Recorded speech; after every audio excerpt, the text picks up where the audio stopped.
En la madrugada del 26 de abril de 1986, el tiempo se detuvo. Un destello en el horizonte, más brillante que 1000 soles, pintó el cielo de colores imposibles en rojo, azul, naranja. No era un amanecer, era el nacimiento de un infierno en la tierra. A solo 3 kilómetros de allí, en la ciudad modelo de Pripyat, 50.0 almas dormían, ajenas a que su mundo perfecto, sus sueños y su futuro, estaban siendo borrados por un enemigo invisible y silencioso. El corazón de la central nuclear Vladimir Ilich Lenin, el orgullo del poderío atómico soviético, acababa de estallar, liberando una fuerza 1000 veces más potente que la bomba de Hiroshima.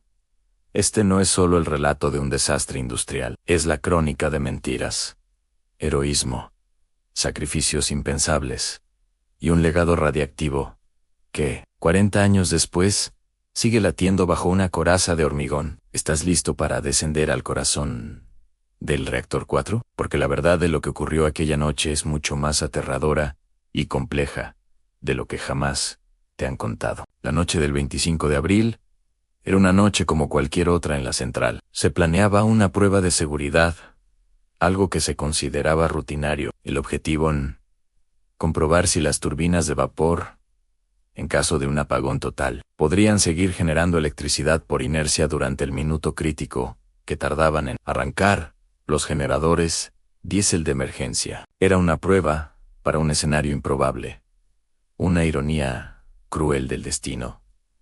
Pero la prueba se retrasó. Un despachador de la red eléctrica de Kiev pidió que no desconectaran el reactor hasta pasada la medianoche, para no afectar el suministro. Ese retraso fue la primera ficha de un dominó fatal. El turno de noche, menos experimentado y sin el ingeniero jefe al mando, heredó un experimento que no comprendían del todo. Imagina el reactor 4 como un dragón dormido. Su corazón, un núcleo de 1.6 toneladas de grafito y 190 toneladas de combustible de uranio. Su aliento, un vapor sobrecalentado que movía turbinas gigantes. Y su única brida, 211 barras de control de boro, capaces de absorber neutrones y frenar la reacción en cadena. Pero este dragón tenía un defecto de nacimiento, un secreto oscuro que solo conocían sus creadores. Las puntas de esas barras de control, irónicamente diseñadas para apagarlo, eran de grafito. Al insertarlas a baja potencia, en lugar de frenar la reacción, la aceleraban brutalmente durante unos segundos. Era como intentar apagar un fuego, echándole un chorro de gasolina primero. Esa noche, los operadores, en una cadena de errores y violaciones de protocolo, llevaron al dragón al límite de su paciencia. Desactivaron sistemas de seguridad automáticos, uno tras otro, convencidos de que tenían el control. A la 1:23 de la madrugada, con el reactor en un estado peligrosamente inestable, Alexander Akimov, el supervisor del turno, ordenó iniciar la prueba. Segundos después, la potencia empezó a dispararse de forma exponencial. Leonid Toptenov, el joven operador del reactor, gritó que la potencia se descontrolaba. En un acto de desesperación, Akimov pulsó el botón de apagado de emergencia.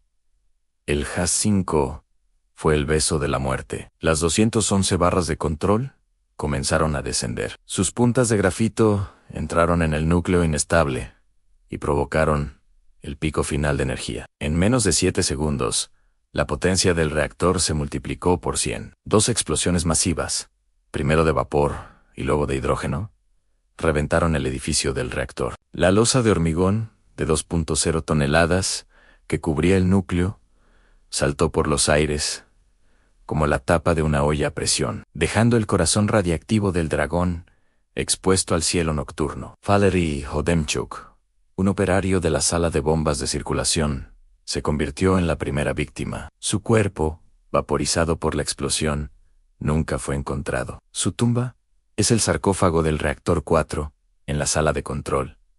El polvo y los escombros llovían del techo. Los instrumentos se volvieron locos. Anatoly Dyatlov, el ingeniero jefe adjunto y supervisor de la prueba, un hombre testarudo y autoritario, se negaba a aceptar la realidad. El reactor está intacto, repetía, convencido de que solo había explotado un tanque de agua. Envió a jóvenes operarios, como Valery Parabosanko y Sasa Yuvchenko, a verificar visualmente el estado del núcleo. Lo que vieron los condenó. Yuvchenko, al asomarse, vio un cráter humeante del que emanaba un resplandor azulado y sintió una ola de calor radiactivo que le quemó la piel. No hay reactor, balbuceó al regresar. Ya era tarde. La dosis que habían recibido era mortal. Mientras el Kremlin mentía al mundo y a su propio pueblo, hablando de un pequeño incendio, los primeros héroes anónimos llegaron. Los bomberos de la estación de Pripyat, liderados por el teniente Vladimir Pravik, acudieron a la llamada sin saber a qué se enfrentaban. Sin trajes de protección adecuados, creyendo que era un incendio eléctrico normal, subieron al techo del reactor para apagar las llamas que amenazaban con extenderse al reactor. 3. Caminaron sobre trozos de grafito del núcleo, objetos tan radiactivos que estar a su lado un minuto equivalía a una sentencia de muerte. Sentían un sabor metálico en la boca, sus gargantas se resecaban, y en pocas horas, sus pieles se tornaron de un color rojo oscuro, el bronceado nuclear. Los 28 bomberos que subieron a ese techo morirían en las semanas siguientes, en una agonía terrible, en el Hospital 6 de Moscú. Y luego vinieron los liquidadores, más de 600 hombres y mujeres soldados, mineros, ingenieros, médicos reclutados de toda la Unión Soviética para liquidar las consecuencias del desastre. Los mineros de Tula, que cavaron un túnel bajo el reactor en condiciones infernales para instalar un sistema de refrigeración que, afortunadamente, nunca fue necesario. Los biorobots, soldados que tuvieron que subir al techo, ahora cubierto de escombros mortales, para limpiar el grafito radiactivo a pala, en turnos de solo 90 segundos. Cada uno de ellos era un sacrificio humano consciente. Éramos jóvenes. Recordaría uno de ellos, años después. Nos dijeron que la patria nos necesitaba. ¿Qué otra cosa podíamos hacer? Cada pala de escombro arrojada al abismo era un pedazo de su propia vida que se iba con ella. Las consecuencias humanas fueron devastadoras, a miles de muertes prematuras, por cáncer, enfermedades tiroideas, cataratas, y un trauma psicológico que marcó a generaciones enteras. Fue todo un simple accidente, una trágica concatenación de errores humanos y fallos de diseño. Durante años, esa fue la versión oficial, pero con la caída de la Unión Soviética, surgieron documentos y teorías que apuntaban a algo más siniestro. Algunos hablan de un encubrimiento deliberado por parte de la KGB de los fallos del reactor RBMK, fallos que ya habían provocado un accidente menor en Leningrado. En 1975, priorizó el régimen soviético su orgullo y su carrera nuclear por encima de la seguridad de su gente. Otros hilan más fino y señalan al pájaro carpintero ruso, una gigantesca antena de radar sobre el horizonte, ubicada a pocos kilómetros de Chernóbil. La teoría sugiere que la central alimentaba esta colosal estructura de espionaje y que el accidente podría haber sido un sabotaje occidental para cegar a la URSS. En la Guerra Fría, y aunque estas teorías carecen de pruebas concluyentes, nos obligan a preguntar, ¿sabremos alguna vez toda la verdad? Hoy, 40 años después, en 2026, la zona de exclusión de Chernóbil es un lugar de paradoja, un mausoleo radiactivo y, al mismo tiempo, un santuario inesperado para la vida salvaje. Lobos, osos, linces y caballos salvajes campan a sus anchas por las calles abandonadas de Pripyat, en una demostración asombrosa de la resiliencia de la naturaleza. Pero la amenaza nunca ha desaparecido del todo. En 2022, durante la invasión de Ucrania, las fuerzas rusas tomaron la central, cavando trincheras en el altamente contaminado Bosque Rojo.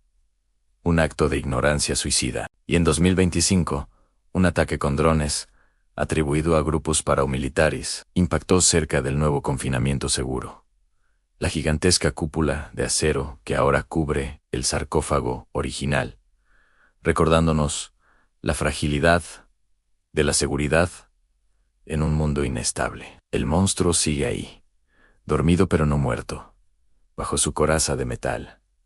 La historia de Chernóbil no es un capítulo cerrado, es una advertencia eterna grabada en el ADN de la Tierra. Nos enseña el terrible precio de la arrogancia, el peligro de las mentiras de Estado y la capacidad infinita del ser humano, tanto para la destrucción como para el sacrificio heroico. Nos obliga a cuestionar nuestra relación con la tecnología y el poder que queremos controlar. Cada vez que miramos una central nuclear, cada vez que un gobierno minimiza un riesgo ambiental, la sombra de Chernóbil se alarga. Pero en el regreso de la vida a la zona, en la fuerza de la naturaleza que reclama lo que es suyo, también hay un destello de esperanza. La lección de Chernóbil no es solo de miedo, sino también de memoria y responsabilidad. Para que el sacrificio de hombres como Valery Kodemchuk, Vladimir Pravik y los cientos de miles de liquidadores no haya sido en vano, debemos recordar, debemos escuchar el susurro radiactivo que emana de esa tierra herida, un susurro que nos dice nunca más.